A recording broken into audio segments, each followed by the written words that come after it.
What's going on, partners? Today we're going to be talking about Proposition 47. If you haven't done so, go ahead and check out my previous video I posted to explain the history of Proposition 47 and 36. I took it all the way back to the 1970s.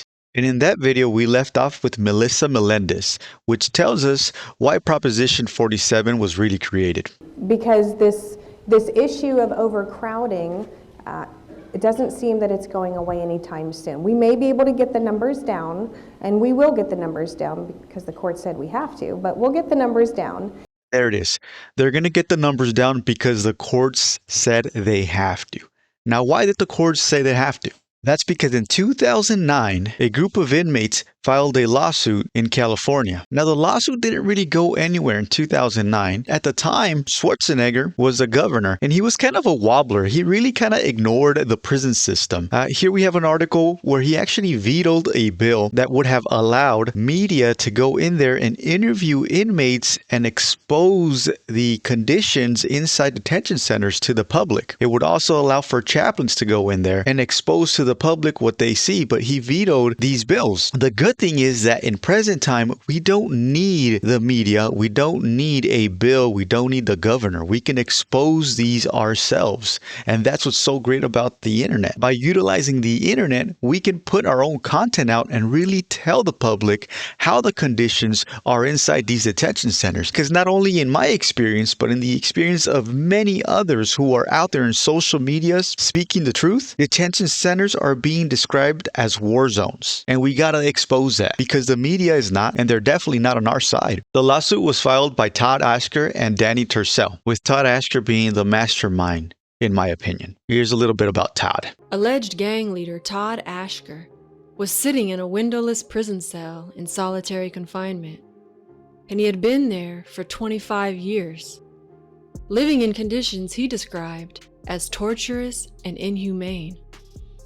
But after deciding enough was enough, he and 3 other prison leaders from all different gangs did something that had never been done before.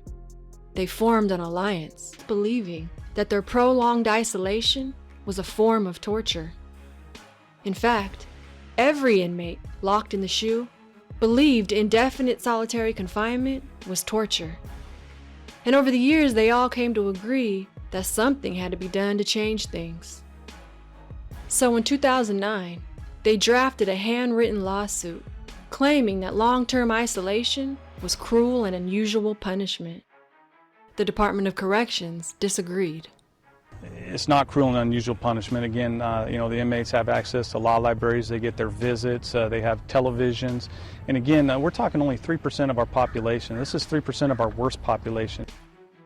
But the next year, attorneys from the Center of Constitutional Rights took on the case, filing a lawsuit on behalf of the Pelican Bay SHU prisoners, with Todd Ashker as the lead plaintiff. Also in 2012, there is a change of government and Jerry Brown becomes the governor of California. Now, this is interesting because Jerry Brown was also the governor of California in 1974, where a lot of prison reforms happened under his governance, which made the prisons more dangerous. Interestingly enough, he's re-elected governor. The inmates right away write a letter to him expressing the concerns, just like they had done with the Lieutenant Governor Dimely in 1974, a strategy that they had already implemented, writing a letter to the lieutenant governor. Now, the inmates are not only preparing themselves for a legal battle, they're also battling the administration. They go on a hunger strike, battling CDCR to say that they're being tortured by being placed in isolation. And the hunger strike lasts months. It ends up getting media attention. But the media attention is interesting because it's being pushed by inmate advocates. Members of the Mexican mafia reach out to family members. In this case, Dolores Canales, who is a friend of the channel. So she comes into the picture. Now remember, Miss Dolores served a 20-year prison sentence herself. And her son is a made member of the Mexican mafia. So he reaches out. He's participated in the hunger strike. The Mexican mafia is funding these advocate groups to spread the message of the hunger strike, to expose the alleged unhuman inhumane treatment of the administration of the California Department of Corrections and Rehabilitations, and all this gains traction. Now, the Department of Corrections is under pressure to release inmates because it's overpopulated. Here's an example of the socialist theory that I have. I think that this is a socialist attack by socialist countries. There is a lot of writing, a lot of teaching that I find that comes from socialist pages and colleges, which I find very interesting. It's Todd Ashker talking about some psychological and mental consequences of being placed in isolation and reasons on why they filed a lawsuit. Well, I mean, it's been forced upon me since I've been in the shoe, right? And it's worse now. I mean, hey, especially with all these informant stuff, saying conversations on the yard and all this stuff. Hey, man, you know what? There's times when it goes back and forth. I'll go through stages where all this stuff will be coming out and people will be making these allegations, and I might not go to the yard for a month, 2 months, or longer. I might go once a week for an hour for months, right? Because it doesn't give any opportunities for somebody to make up something, right? So that's what I've been doing right now for about the last 3 or 4 weeks, right? And same way with the law library. I quit. I don't even go to the law. So those are a lot of words just to say that he's not going to yard. He hasn't been out to yard in quite some time. But it sounds like those are issues with the inmates. Why is he suing the department? Library anymore because of the same thing,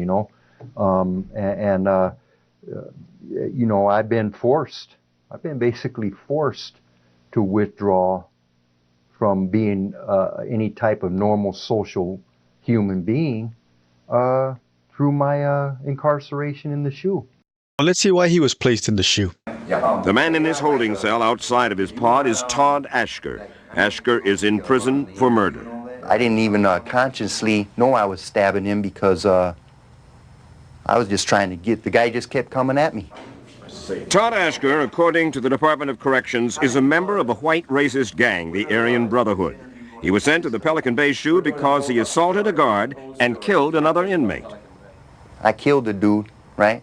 But it was in self-defense. Why'd you kill the guy? The guy wanted me to give him some money and all this. He felt I owed him, right?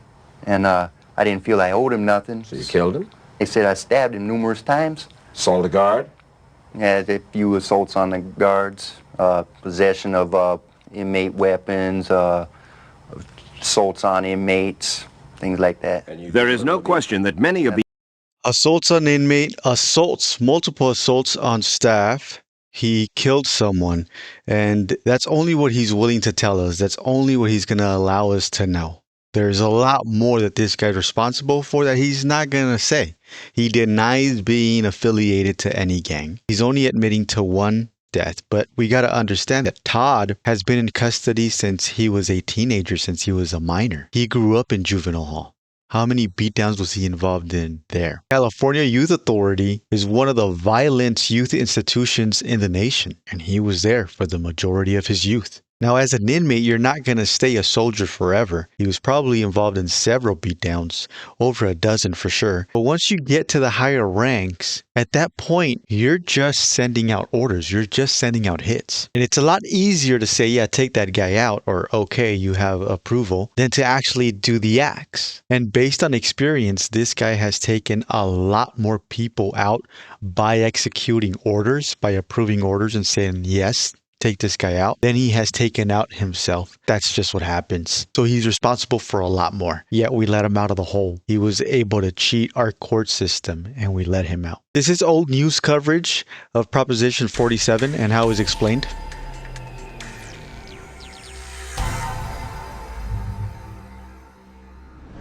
Proposition 47 was an initiative passed in November of 2014, and it was designed to address certain crimes and make them misdemeanors so that they could not be charged as felonies any longer. And also it was to take crimes that had previously been convicted as felonies and the defendant can petition to have them reduced to misdemeanors. The law went into effect in November 2014, and as of May 2015, more than 32,000 petitions from defendants to have their sentences reduced were filed in court. Of those cases, over 5,000 have been reviewed by the DA's office, and about 2,500 of those have been resentenced as misdemeanors. What's happened downtown, though, is that misdemeanors aren't submitted to our office for the most part. They're submitted to the city attorney's office. So we've seen a pretty significant drop in the number of felonies that are submitted downtown. So far, the jail population has gone down from operating at 100% capacity to about 80%.